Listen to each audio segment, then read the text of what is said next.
Today, we're talking all about the lesson on how to embrace the loneliness that comes with divorce.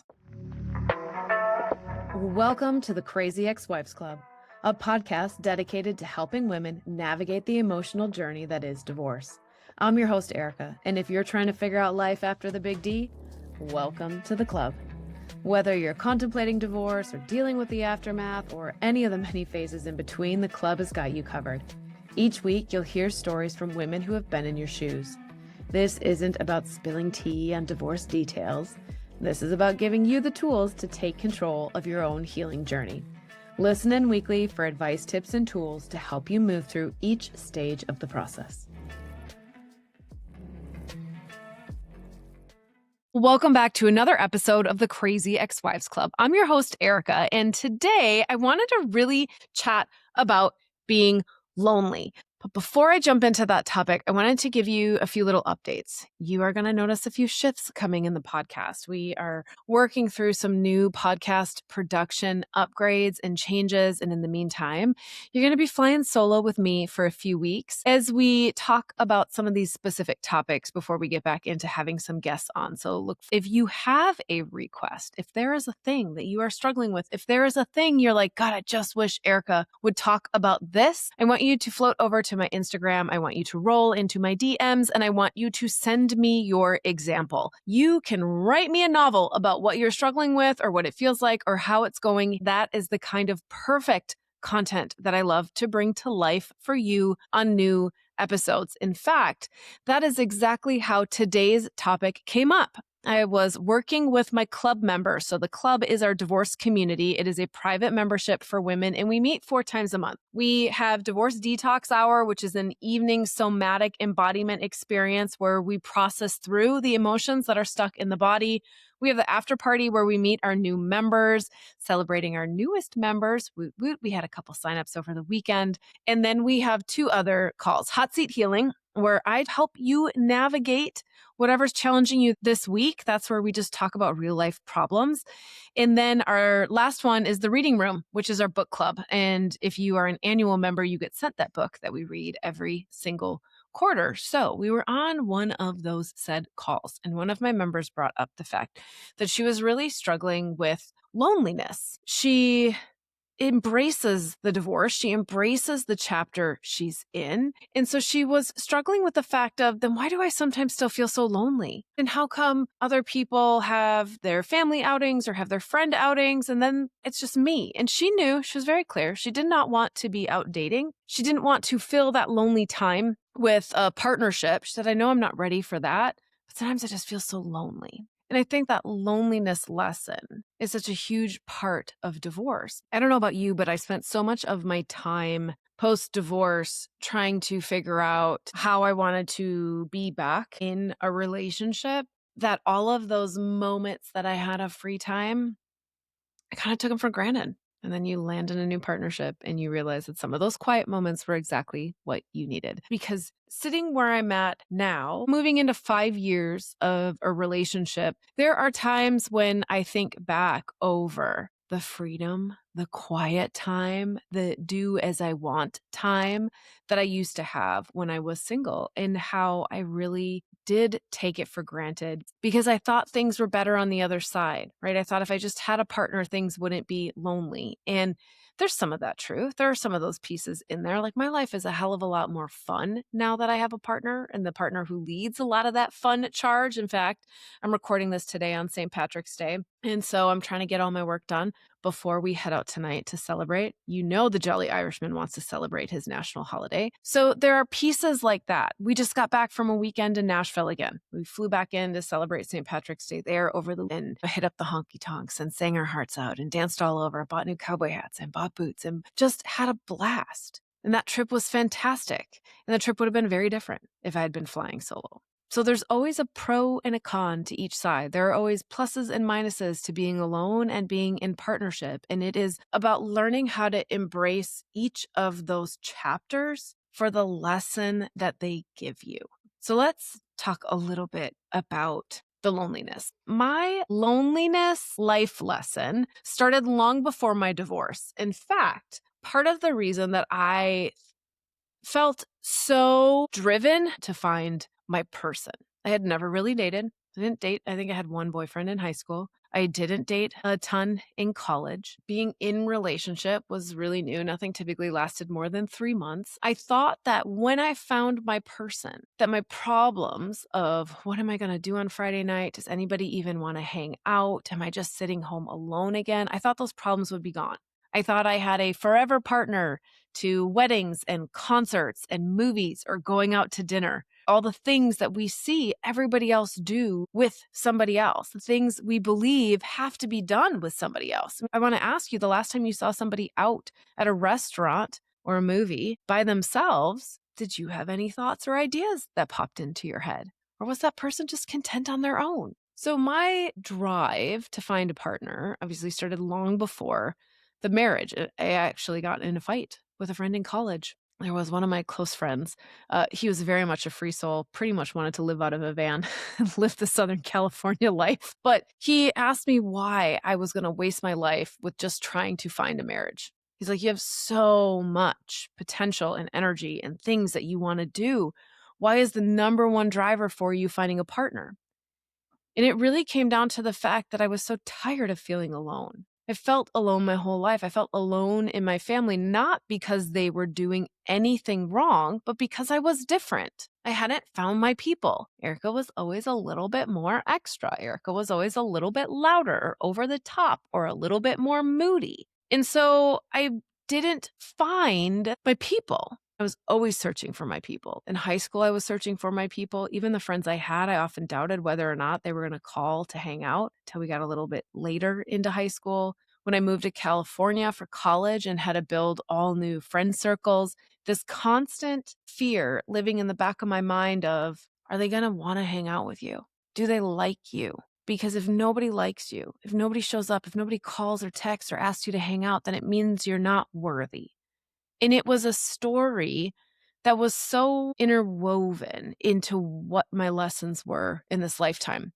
And I thought I'd crack the code once I'd found my person. We were inseparable. We were very codependent, very unhealthy codependent, if you haven't gotten into that part. Always wanting to be together, not wanting to ever do things separately, not building our own independent lives while cohabitating or being together, which I think was one of the big misses. You got to keep your own things going on. Otherwise, what do you have left? What new insights, inspiration, experiences do you have to pour back into your relationship if you're always doing things together? When we moved into the separation, it brought up all those old hidden fears because I thought I had this problem solved. I thought I never had to be the person nobody picked anymore. I thought I had to never be the only person that was flying solo at an event. And I had found my person and then it was quickly taken away from me. And a lot of those Friday nights, the biggest work was dealing with the demons in my head telling me that I was unworthy to get the invite to hang out, that people didn't really like me.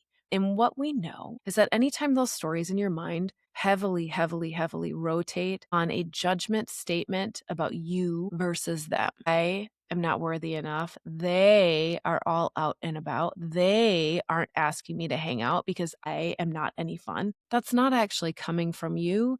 That's coming from what we call our ego voice, the part of our brain that fights so hard to try and keep us safe, but is often unhelpful. Right? It creates these stories that will always be alone, that it's me versus you, that we're never good enough. And it's not true. And when we go through big life transitions like divorce, it gets stirred up. Mine got rocked. I knew what I was building was absolutely where I was supposed to be. So while the divorce was the most painful thing I had ever gone through, I reached a point where I wouldn't have changed any of it. I wish that I had gotten through it faster so that it didn't hurt as bad, but divorce was the catalyst that pushed me to finally make the changes that I was not making in my life as a married woman.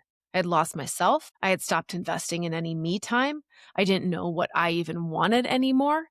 I had turned over all of my happiness or my drive to being reliant on my partner. And divorce helped me find my way back to me. It helped me finally stand in my truth of, you know what? I really like crystals and sound bowls, like a lot. Like nothing made me happier than buying a complete set of sound bowls and watching the UPS driver wheel it up on a little dolly to my front door and to unpack them. some of the best freaking times. Also, some of the things that in the past I would have been self-conscious about sharing. I really like manifesting. I like knowing that there's potential there for me to create or have whatever I want if I can get out of my own way. That sounds like the most unlimited power that I've ever heard of. And I love believing that that magic is out there, whether or not I'm being super amazing at it or not. I'm not perfect at it, but it's a work in progress. And I love believing that there's potential. All of these pieces, these things, pulling oracle cards and tarot cards and getting deep into my moon rituals, which is why I brought back the Wild Woman program, these pieces of me that I had hidden, that I was afraid to really shout loud and proud about because I was afraid that it would make people be like, oh, she's kind of weird and we don't want to hang out with weird people. I had blended myself into a version that could fit into any group, that could find commonality in any group. But when I did that, I lost who I was. So divorce was the gift that meant I now had some very quiet time. Kiddo was at his dad's house. My friends were married and not going out. I wasn't dating. What was I going to do?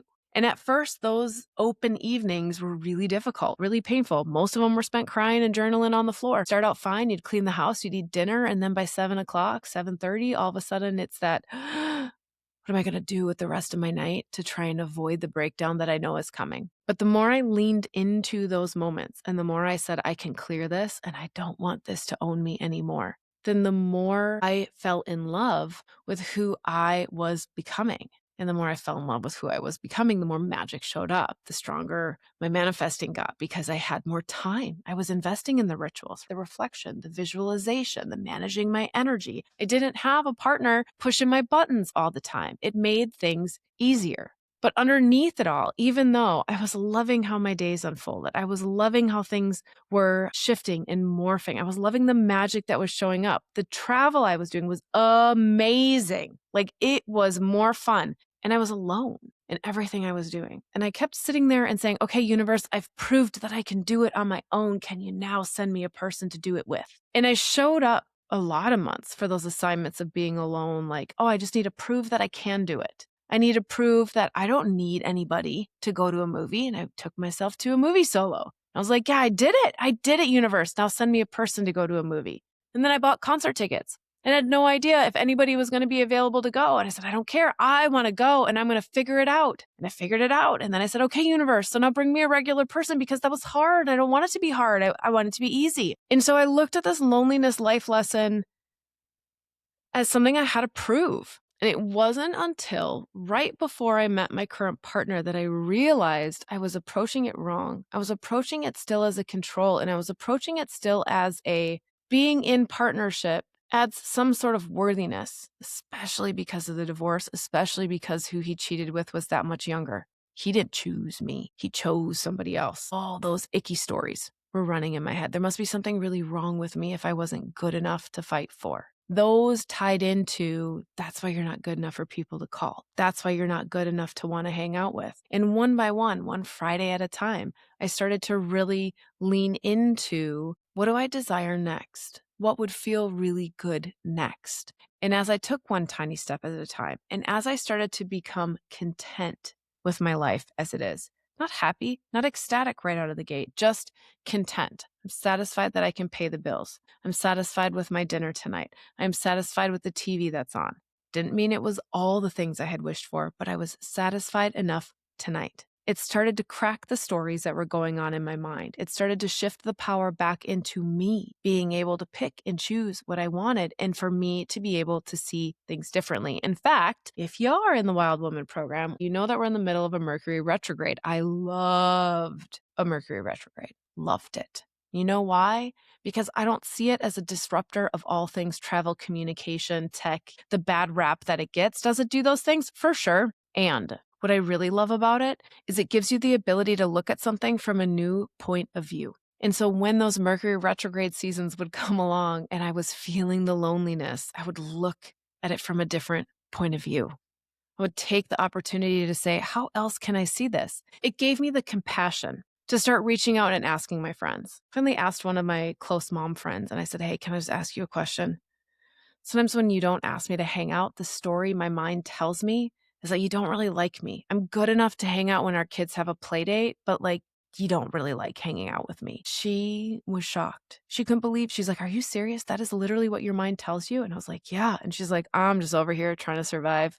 3 kids, a dog, and a husband, 2 working parents, aging parents. She's like, sometimes I don't want to do anything on a Friday. And we forget that everybody has their own stories, but our loneliness story or the experience that's happening to us causes us to not be able to see that it usually has nothing to do with us. So when we look at divorce as a gift, when we look at it as a catalyst to push us to grow and evolve in the places that we would have never done if we had stayed married, being able to heal your loneliness life lesson is one of those big ones. Where I landed was I started to just love having the freedom to do things my way. Even though sometimes I wished that I had more people that were out for a drink or out for anything. Worked out solo at the gym after COVID hit. I found my own places to go get dinner at, sit at the bar, talk to the bartenders or get it to go. I started just loving my life, even though I was alone. And the thing that really helped seal the deal is when I did start finding people to go out with, I'd come home and I'd be like, meh, I would have rather stayed home. I had fun. They were great people. There was nothing wrong with it, but I felt tired. I felt drained. I didn't feel energized. It made my next day harder instead of making it easier. And very recently, I had this same situation, but in reverse. I had built a life that had become so focused and full of social time because the Jolly Irishman is a social guy and I still really like hanging out and I hate to miss out and I hate that everybody's out and I'm not there. And all of a sudden I wasn't getting my stuff done. And I was falling behind on self-commitments and I wasn't getting to the gym as often as I wanted. And I realized that I had to make a shift and I had to stand in my true knowing again. And it was time for me to swing the pendulum a little bit back to being alone more often. It was something that I needed to carve the time out for. And that's when I started to really look at what a gift it was. But you can't see it when you're in it. And so if you're sitting in a place and you're listening to this and you are feeling incredibly alone, maybe you're eating lunch alone today while you're listening to this. Or maybe you're streaming it on the weekend because your kids are at their dad's and you are alone all weekend wondering what you're going to do. I want you to remind yourself of this. This too is just a lesson that divorce is asking you to learn.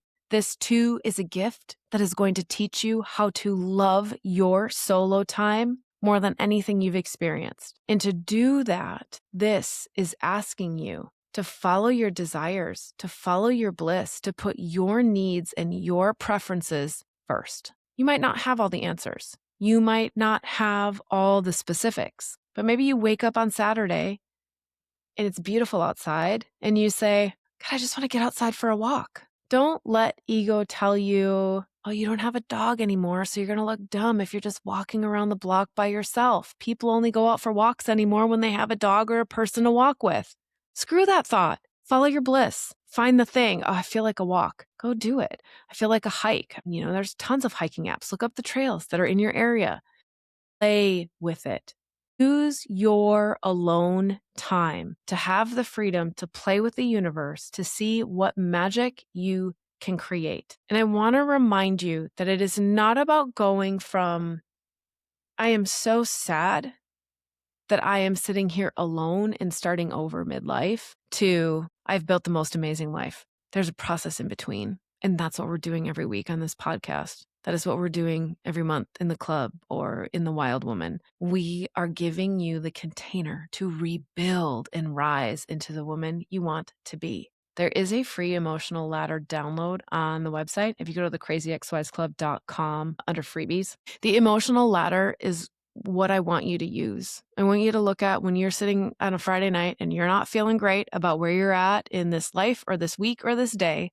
I want you to look at that ladder and I want you to identify the thoughts in your mind. What emotional rung are they on? And then I want you to look at one rung above it and see if you can just shift the chatter in your mind to one rung up and one rung and one rung. And you might only shift 1 or 2 rungs over the whole weekend, and that's okay. But the point is that we need to get real clear on where are you at and how do we first get to content. My life is not what I want, but I am content with where I am right now. To my life is still evolving, but I am content at where I am right now. My life is a work in progress, but I am content with where I am right now. If you are not feeling content, that is your first goal. Your first goal for any of the feelings. We want to get you to a place of being content, because when we get to content, when we get to feeling okay with how the life is running, now we can start really building. Now we can start weaving in the magic. Now we can follow our bliss down a 10-day car camping, hiking trip through Colorado to see some of the most amazing storms and sand dunes and talk to incredible people because you followed your bliss. But you didn't get there from a desperate need to fill the loneliness. You got there from being content with how your life is right now and allowing the magic to unfold. So if you're struggling with that loneliness lesson, know that you are not alone. We all battle through a loneliness life lesson when it comes to divorce. So I really challenge you this week. I challenge you to see that as a gift, because how amazing is it going to be when you beat this life lesson, when you conquer it? Because then no matter where you are, you can be content with the company you have because you are your best company. I can attest that I thought that my trips were going to get even better when I added a partner to the mix. And I can confirm that for the first year, they were a hot mess. Maybe even for the first 2 years, they were a hot mess because we had different energies, different co-creating, different ideas of what bliss means. I'm a very show up at the airport and flit and float and ride the wave through TSA and getting to the gate. And I just follow my bliss and my joy and I let it unfold. And my partner is like military march, get that shit done to get to the other side. That caused a lot of chaos in the beginning. So just remind yourself every time you're sitting in a space where you're not embracing that loneliness, it will not be this way forever, that there is some beauty to be found and that you will be able to overcome this lesson. And that's all that it is. All that it is an opportunity for you to fall more deeply in love with who you are and who you are becoming, and to leverage that quiet time as exploration time. You can go try out new things all day long. And if you don't like it, don't do it again. So I wish for you that you find something that fills your cup this week. I know that when you hit play, we are riding the wave together. It's like we're sitting in the same room, having a little girl chat over what's going on. But know that even outside of this podcast episode, you're not alone. Come on over to the Instagram account, send me a message, reach out. I'd love to hear from you. Send any new episodes in, and we'll be back again next week. Fingers crossed. Let's see if my son will come on the show next week. Talk to you a little bit about what it's like to be a child of divorce. Until then, give yourself grace. Go explore your loneliness for the life lessons it's giving you, and know that you are moving forward and you are always on your path. And that's it. Another great episode of the Crazy Ex-Wives Club, a podcast for women learning how to heal from their divorce. Tune in next week for more advice and tips to help you figure out life after divorce. And until then, give yourself grace, do the best you can, and know that this is all part of the process.